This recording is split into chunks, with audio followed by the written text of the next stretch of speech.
ಇನ್ನು ಕಬ್ಬಿನ ಬೆಲೆ ನಿಗದಿ ವಿಚಾರಕ್ಕೆ ಸಂಬಂಧಿಸಿದಂತೆ ಇವತ್ತು ನಿರ್ಣಾಯಕ ದಿನ ಆಗುತ್ತೆ. ಕಾರಣ ಏನು ಅಂತಂದ್ರೆ ಎರಡೆರಡು ಸಭೆಗಳು ನಡೆಯೋದಕ್ಕಿದೆ. ಮುಖ್ಯಮಂತ್ರಿ ಸಿದ್ದರಾಮಯ್ಯ ಅವರ ನೇತೃತ್ವದಲ್ಲಿ ಎರಡು ಮಹತ್ವದ ಸಭೆ ಇವತ್ತು ನಿಗದಿಯಾಗಿದೆ. ರಾಜ್ಯ ಸರ್ಕಾರ ಬೀಸೋ ದೊಣ್ಣೆಯಿಂದ ತಪ್ಪಿಸಿಕೊಳ್ಳುವಂತ ಪ್ರಯತ್ನದಲ್ಲಿದೆ. ಹೇಗಾದರೂ ಮಾಡಿ ಈ ಸಮಸ್ಯೆಯನ್ನು ಬಗೆಹರಿಸಬೇಕು ಅನ್ನೋದು ಅವರ ಲೆಕ್ಕಾಚಾರ. ಅದಕ್ಕಾಗಿ ಎರಡು ಸಭೆಯನ್ನ ಇವತ್ತು ಮಾಡಿದೆ, ನಿಗದಿ ಮಾಡಿದೆ. ಸಭೆ ನಂಬರ್ 1 ಸಕ್ಕರೆ ಕಾರ್ಖಾನೆಯ ಮಾಲಕರ ಜೊತೆಗೆ, ಸಭೆ ನಂಬರ್ 2 ಹೋರಾಟ ನಿರತ ರೈತ ಮುಖಂಡರ ಜೊತೆಗೆ. ಕಗ್ಗಂಟಾಗಿರುವಂತ ಸಮಸ್ಯೆಯನ್ನು ಸಿಎಂ ಬಗೆಹರಿಸ್ತಾರಾ ಅನ್ನುವಂತ ಪ್ರಶ್ನೆ. ಟನ್ನಿಗೆ 3,500 ರೂಪಾಯಿಗೆ ಪಟ್ಟು ಹಿಡಿದಿದ್ದಾರೆ ಕಬ್ಬು ಬೆಳೆಗಾರರು. HNT ಹೊರತುಪಡಿಸಿ ಟನ್ನಿಗೆ 3,500 ಕೊಡಿ ಅಂತ, ಹಾರ್ವೆಸ್ಟಿಂಗ್ ಅಂಡ್ ಟ್ರಾನ್ಸ್ಪೋರ್ಟ್ ಚಾರ್ಜ್ ಹೊರತುಪಡಿಸಿ, ಕಟಾವು ಮತ್ತು ಸಾಗಾಣೆ ವೆಚ್ಚವನ್ನು ಹೊರತುಪಡಿಸಿ 3,500 ಟನ್ನಿಗೆ ಕೊಡಿ ಅಂತ ಕೇಳ್ತಾ ಇದ್ದಾರೆ. ಆದ್ರೆ ನೆಟ್ 3,500 ಕೊಡೋದಕ್ಕೆ ಸಕ್ಕರೆ ಕಾರ್ಖಾನೆಯ ಮಾಲೀಕರು ತಯಾರಿಲ್ಲ. ಯಾಕಂತಂದ್ರೆ ನಷ್ಟ ಆಗತ್ತೆ ನಮಗೆ ಅಂತ ಸಕ್ಕರೆ ಕಾರ್ಖಾನೆಯ ಮಾಲೀಕರು ಹೇಳ್ತಾ ಇದ್ದಾರೆ. ಕೇಂದ್ರ ಸರ್ಕಾರ 3,550 ಪರ್ ಟನ್ ಫಿಕ್ಸ್ ಮಾಡಿದ್ರು ಕೂಡ HNT ಯನ್ನು ಕಳೆಯುತ್ತಾರೆ ಸಕ್ಕರೆ ಕಾರ್ಖಾನೆಯವರು. HNT 800 ಕಳೀತಾರೆ, ಕಟ್ ಮಾಡ್ತಾರೆ.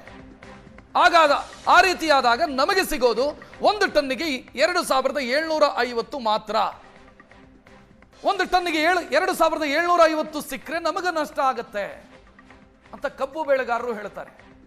ಅದರಲ್ಲೂ ಕೂಡ 10.25 ರಿಕವರಿ ಇರುವಂತ ಕಬ್ಬನ್ನ ಕೊಟ್ಟು 3,550 ಪರ್ ಟನ್ ಅಂತ ಖರೀದಿ ಮಾಡಿದ್ರು 800 ರೂಪಾಯಿ ಎಕ್ಸ್ಟ್ರಾ ಚಾರ್ಜ್ ಅಂತ ಕಟ್ ಮಾಡಿದ ಕಾರಣಕ್ಕಾಗಿ ನಮಗೆ ಸಿಗೋದು 2,750 ಅಥವಾ 2,750ರಿಂದ 2,800 ರೂಪಾಯಿ ಸಿಗಬಹುದು ನಮಗೆ. ಇದರಿಂದ ನಮಗೆ ನಷ್ಟ ಆಗತ್ತೆ ಅಂತ ಕಬ್ಬು ಬೆಳೆಗಾರರು ಹೇಳ್ತಾರೆ. ಸಕ್ಕರೆ ಕಾರ್ಖಾನೆಯ ಮಾಲೀಕರು ಹೇಳ್ತಾರೆ ಸಕ್ಕರೆಯ ರೇಟ್ ಬಿದ್ದಿದೆ, ಎಥೆನಾಲ್ ವಿಚಾರದಲ್ಲಿ ರಿಸ್ಟ್ರಿಕ್ಷನ್ಗಳಿದ್ದಾವೆ, ಮೊಲಾಸಿಸ್ ವಿಚಾರದಲ್ಲಿ ರಿಸ್ಟ್ರಿಕ್ಷನ್ಗಳಿದ್ದಾವೆ, ನಾವು ನಷ್ಟದಲ್ಲಿದ್ದೀವಿ, ಇವ್ರು ಕೇಳಿದ್ದನ್ನು ಕೊಡೋದಕ್ಕಾಗಲ್ಲ ಅಂತ ಸರ್ಕಾರ ಹೇಗೆ ಬಗೆಹರಿಸುತ್ತೆ ಅನ್ನೋದು ಸದ್ಯಕ್ಕಿರುವಂತ ಪ್ರಶ್ನೆ. ಇನ್ನು ಸಕ್ಕರೆ ಕಾರ್ಖಾನೆ ಮಾಲೀಕರ ಸಭೆಗೆ ಕೇಂದ್ರ ಸಚಿವರಿಗೂ ಕೂಡ ಮುಖ್ಯಮಂತ್ರಿ ಸಿದ್ದರಾಮಯ್ಯ ಆಹ್ವಾನ ಕೊಟ್ಟಿದ್ದಾರೆ. ಸಭೆಗೆ ರಾಜ್ಯವನ್ನ ಪ್ರತಿನಿಧಿಸುವಂತ ಕೇಂದ್ರ ಸಚಿವರುಗಳಿಗೆ ಮುಖ್ಯಮಂತ್ರಿ ಸಿದ್ದರಾಮಯ್ಯ ಆಹ್ವಾನ ಕೊಟ್ಟಿದ್ದಾರೆ. ಒಂದು ಕಡೆ ಪ್ರಧಾನಿ ನರೇಂದ್ರ ಮೋದಿ ಅವರಿಗೆ ಪತ್ರ ಬರೆದಿದ್ದಾರೆ. ಇದೆಲ್ಲದಕ್ಕೆ ಕೇಂದ್ರ ಸರ್ಕಾರ ಕಾರಣ ಅಂತ ಅವರು ಹೇಳಿದ್ದಾರೆ, ಆರೋಪ ಮಾಡಿದ್ದಾರೆ. ಮತ್ತೊಂದೆಡೆ ಕೇಂದ್ರವನ್ನು ಪ್ರತಿನಿಧಿಸುವಂತ ಸಚಿವರನ್ನ ಆಹ್ವಾನ ಮಾಡಿದ್ದಾರೆ ಮುಖ್ಯಮಂತ್ರಿ ಸಿದ್ದರಾಮಯ್ಯ ಇವತ್ತಿನ ಸಭೆಗೆ. ಮಾಜಿ ಪ್ರಧಾನಿ ದೇವೇಗೌಡರು, ಕೇಂದ್ರ ಸಚಿವರಾದ ಕುಮಾರಸ್ವಾಮಿ, ಪ್ರಹ್ಲಾದ್ ಜೋಶಿ, ಶೋಭಾ ಕರಂದ್ಲಾಜೆ, ವಿ ಸೋಮಣ್ಣ ಇವರೆಲ್ಲರಿಗೂ ಕೂಡ ಆಹ್ವಾನ ಕೊಡಲಾಗಿದೆ. ಬನ್ನಿ ಸಭೆಯಲ್ಲಿ ಭಾಗಿಯಾಗಿ ಅಂತ ಮುಖ್ಯಮಂತ್ರಿ ಸಿದ್ದರಾಮಯ್ಯ ಆಹ್ವಾನ ಕೊಟ್ಟಿದ್ದಾರೆ.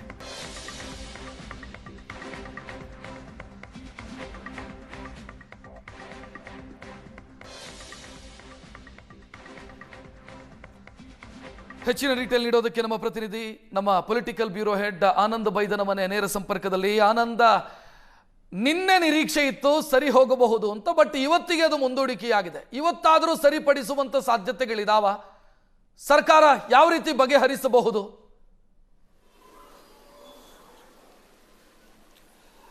ಈಗಾಗಲೇ ಕಬ್ಬು ಬೆಳೆಗಾರರು ರಾಜ್ಯದಲ್ಲಿ ಹೋರಾಟವನ್ನು ಮುಂದುವರಿಸಿ ಈಗಾಗಲೇ 9 ದಿನ ಆಗ್ತಾ ಇದೆ. ಹಾಗಾಗಿ ಕಬ್ಬು ಬೆಳೆಗಾರರ ಹೋರಾಟವನ್ನ ಸರಿಪಡಿಸ್ತಕ್ಕಂಥ ಸಮಸ್ಯೆನ ಬಗೆಹರಿಸುವಂತ ಪ್ರಯತ್ನವನ್ನು ಸರ್ಕಾರ ಮಾಡ್ತಾ ಇದೆ. ಆದರೆ ಅಕಾಡೆಮಿಕ್ ಆಗಿ ಈ ಸಮಸ್ಯೆನ ಪರಿಹಾರ ಮಾಡಲಿಕ್ಕೆ ಸಾಧ್ಯ ಇಲ್ಲದಿರುವಂತಹ ಕಾರಣಕ್ಕಾಗಿ ಒಂದು ರೀತಿ ಗೊಂದಲ ಮುಂದುವರೆದಿದೆ. ಇನ್ನು ನಡೆದಂತ ಸಚಿವ ಸಂಪುಟ ಸಭೆಯಲ್ಲಿ ಈ ಬಗ್ಗೆ ವಿಸ್ತೃತ ಚರ್ಚೆ ಆದರೂ ಕೂಡ ಅಂತಿಮ ನಿರ್ಧಾರವನ್ನು ತೆಗೆದುಕೊಳ್ಳಿ ಸಾಧ್ಯ ಆಗಿಲ್ಲ. ಹಾಗಾಗಿ ಸರ್ಕಾರಕ್ಕೆ ಮತ್ತೆ ಗಡುವು ಕೊಟ್ಟಿರತಕ್ಕಂಥ ಕಬ್ಬು ಬೆಳೆಗಾರರು 2 ದಿನಗಳ ಕಾಲ ಸರ್ಕಾರ ಈ ಸಮಸ್ಯೆನ ಪರಿಹಾರ ಮಾಡಲಿಕ್ಕೆ ತೀರ್ಮಾನ ತೆಗೆದುಕೊಳ್ಳಬೇಕು ಅನ್ನುವಂಥ ಒತ್ತಾಯವನ್ನು ಮಾಡಿದೆ. ಹಾಗಾಗಿ ಸರ್ಕಾರ ಈಗ ಈ ಸಮಸ್ಯೆನ ಹೇಗೆ ಪರಿಹಾರ ಮಾಡುತ್ತೆ ಅಂತಕ್ಕಂಥ ಸಹಜವಾದಂತ ಕುತೂಹಲ ಇರುವಂತದ್ದು. ಹೀಗಾಗಿ ಸಮಸ್ಯೆನ ಬಗೆಹರಿಸಬೇಕು ಅನ್ನುವಂಥ ಕಾರಣಕ್ಕಾಗಿ ಸಕ್ಕರೆ ಕಾರ್ಖಾನೆ ಮಾಲೀಕರ ಸಭೆಯನ್ನು ಕೂಡ ಸರ್ಕಾರ ಕರೆದಿದೆ, ಜೊತೆಗೆ ರೈತರ ಸಭೆಯನ್ನು ಕೂಡ ಸರ್ಕಾರ ಕರೆದಿದೆ. ಹಾಗಾಗಿ ಬೆಳಗ್ಗೆ 11 ಗಂಟೆಗೆ ಮತ್ತು ಮಧ್ಯಾಹ್ನ 1 ಗಂಟೆಗೆ 2 ಪ್ರಮುಖವಾಗಿರ್ತಕ್ಕಂಥ ಸಭೆಗಳು ಆಗ್ತಾ ಇರತಕ್ಕಂಥದ್ದು. ಈ ಸಭೆಯನ್ನು ಮುಖ್ಯಮಂತ್ರಿ ಸಿದ್ದರಾಮಯ್ಯನವರೇ ಇದನ್ನ ನೇತೃತ್ವ ವಹಿಸಿಕೊಂಡಿರ್ತಕ್ಕಂಥ ಹಿನ್ನೆಲೆಯಲ್ಲಿ ಸಹಜವಾಗಿ ಈ ಸಭೆಯಲ್ಲಿ ತೆಗೆದುಕೊಳ್ಳತಕ್ಕಂಥ ನಿರ್ಧಾರದ ಬಗ್ಗೆ ಕುತೂಹಲ ಹೆಚ್ಚಾಗಿದೆ. ಯಾಕಂತಂದ್ರೆ ಈಗಾಗಲೇ ರೈತರು ಹೇಳ್ತಾ ಇರ್ತಕ್ಕಂಥ 3,500 ರೂಪಾಯಿ ಪ್ರತಿ ಟನ್ಗೆ ನೀಡಬೇಕು ಅಂತಕ್ಕಂಥದ್ದು ಸಕ್ಕರೆ ಕಾರ್ಖಾನೆಗಳ ಮಾಲೀಕರು ಹೆಚ್ಚುವರಿಯಾಗಿ ಅಂದ್ರೆ ಕಳೆದ ಬಾರಿ 3,000 ಕೊಟ್ಟಿದ್ರು, ಈ ಬಾರಿ 200 ಸೇರಿಸಿ 3,200 ರೂಪಾಯಿಯನ್ನ ನೀಡ್ತೇವೆ ಅಂತಕ್ಕಂಥ ಒಂದು ಅಭಿಪ್ರಾಯವನ್ನು ವ್ಯಕ್ತಪಡಿಸ್ತಾ ಇದ್ದಾರೆ. ಆದರೆ ರೈತರು ಹೇಳ್ತಕ್ಕಂಥದ್ದು 3,500 ಸಿಗಲೇಬೇಕು, ಇಲ್ಲದೇ ಇದ್ರೆ ಕನಿಷ್ಠ 3,400 ಸಿಕ್ಕಿದ್ರು ಕೂಡ ನಾವು ಪ್ರತಿಭಟನೆಯನ್ನ ಕೈ ಬಿಡೋ ಬಗ್ಗೆ ಚರ್ಚೆಯನ್ನು ಮಾಡ್ತೇವೆ ಅಂತಕ್ಕಂಥ ರೀತಿಯ ಒಂದು ಸಂದೇಶವನ್ನ ಸರ್ಕಾರ ಕೊಟ್ಟಿದ್ದಾರೆ.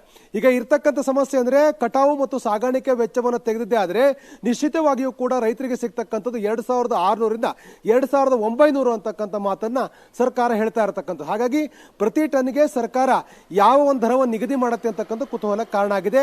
ಇವತ್ತಿನ ಎರಡೂ ಕಡೆಗೂ ಒಪ್ಪಿಗೆಯಾಗುವಂತ ಸೂತ್ರ ರಾಜ್ಯ ಸರ್ಕಾರದ ಬಳಿ ಇದೆಯಾ, ಅಥವಾ ರಾಜ್ಯ ಸರ್ಕಾರವೇ ಏನಾದರೂ ನಾವು ಸಪೋರ್ಟಿಂಗ್ ಪ್ರೈಸ್ ಏನಾದರೂ ಕೊಡ್ತೀವಿ ಅನ್ನುವಂಥ ನಿರ್ಧಾರ ತೆಗೆದುಕೊಳ್ಳುವಂತ ಸಾಧ್ಯತೆ ಇದೆಯಾ?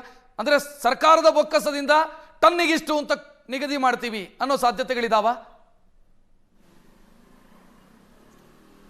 ಎಸ್, ಸರ್ಕಾರದ ಬಳಿ ಈ ಒಂದು ಸಾಧ್ಯತೆಗಳು ಇರ್ತವೆ. ಯಾಕೆಂತಂದ್ರೆ ಪ್ರೋತ್ಸಾಹಧನ ಕೊಡ್ಲಿಕ್ಕೆ ಸರ್ಕಾರಕ್ಕೆ ಅವಕಾಶ ಇದೆ. ಆದರೆ ಈ ಒಂದು ಕಬ್ಬಿನ ದರವನ್ನು ನಿಗದಿ ಮಾಡತಕ್ಕಂಥದ್ದು ಕೇಂದ್ರ ಸರ್ಕಾರ ಮಾಡಿರ್ತಕ್ಕಂಥ ಮಾರ್ಗಸೂಚಿಯ ಪ್ರಕಾರವಾಗಿ ಸರ್ಕಾರದ ಇಂಪ್ಲಿಮೆಂಟೇಷನ್ ಮಾಡಬೇಕಾಗತ್ತೆ.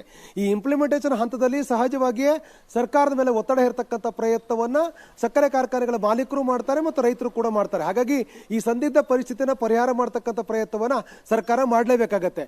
ಕನಿಷ್ಠ ಏನಾದರೂ ಕೂಡ ಈಗ ನಿಗದಿ ಮಾಡತಕ್ಕಂಥ ಅಂದ್ರೆ ಮಾಲೀಕರು ಈಗಾಗಲೇ 3,500 ಕೊಡ್ಲಿಕ್ಕೆ ರೆಡಿ ಇದ್ದಾರೆ. ಆದರೆ ರೈತರು 3,500 ಕೇಳ್ತಾ ಇದ್ದಾರೆ. ಇದರ ಅಮಿಕಬಲ್ ಸೆಟಲ್ಮೆಂಟ್ ಅನ್ನು ಹಾಗೆ 3,300 ರೂಪಾಯಿ ನಿಗದಿ ಮಾಡಿದ್ದೆ ಆದ್ರೆ ನಿಶ್ಚಯವಾಗಿಯೂ ಕೂಡ ಅದನ್ನು ರೈತರು ಒಪ್ಪಲಿಕ್ಕೆ ಸಾಧ್ಯವಿಲ್ಲ.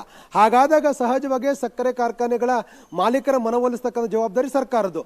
ಒಂದೊಮ್ಮೆ ಮಾಲೀಕರು ಒಪ್ಪದೇ ಇದ್ರೆ ನಿಶ್ಚಯವಾಗಿಯೂ ಕೂಡ ಅದರ ನೇರ ನಷ್ಟ ಆಗ್ತಕ್ಕಂಥದ್ದು ರೈತರಿಗೆ. ಯಾಕೆಂತಂದ್ರೆ ಈಗಾಗಲೇ ಕಟಾವು ಮಾಡಿರ್ತಕ್ಕಂಥ ಕಬ್ಬನ್ನ ಫ್ಯಾಕ್ಟರಿಗಳಿಗೆ ಸಾಗಿಸಲೇಬೇಕಾಗಿದೆ.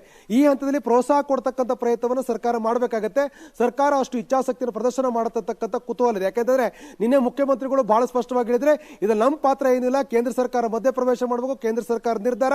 ಪ್ರಧಾನಿಗಳಿಗೆ ಪತ್ರ ಬರೆದು ಕೂಡ ಒತ್ತಾಯ ಮಾಡಿದ್ದಾರೆ. ಪ್ರಧಾನಮಂತ್ರಿಗಳು ನನಗೆ ಸಮಯಾವಕಾಶ ಕೊಡಬೇಕು ಅಂತಕ್ಕಂಥ ಆಗ್ರಹ ಕೂಡ ಮಾಡಿದ್ದಾರೆ. ಹಾಗಾಗಿ ಕೇಂದ್ರವನ್ನು ಕೂಡ ಪಾರ್ಟಿ ಮಾಡತಕ್ಕಂಥ ಒಂದು ಅಜೆಂಡಾ ಸೆಟ್ ಮಾಡುವಂತ ಪ್ರಯತ್ನವನ್ನ ಮುಖ್ಯಮಂತ್ರಿಗಳು ಈಗಾಗಲೇ ಮಾಡಿರುವಂತಹ ಹಿನ್ನೆಲೆಯಲ್ಲಿ ಸರ್ಕಾರ ಈಗ ಪ್ರೋತ್ಸಾಹಧನ ನೀಡುವಂತ ಯಾವ ನಿರ್ಧಾರ ತೆಗೆದುಕೊಳ್ಳುತ್ತೆ ಅಂತ ಇಚ್ಛಾಶಕ್ತಿಯನ್ನು ಪ್ರದರ್ಶನ ಮಾಡತಕ್ಕಂಥ ಕುತೂಹಲ ಇದೆ. ಥ್ಯಾಂಕ್ ಯು ಆನಂದ್ ಮಾಹಿತಿಗೆ.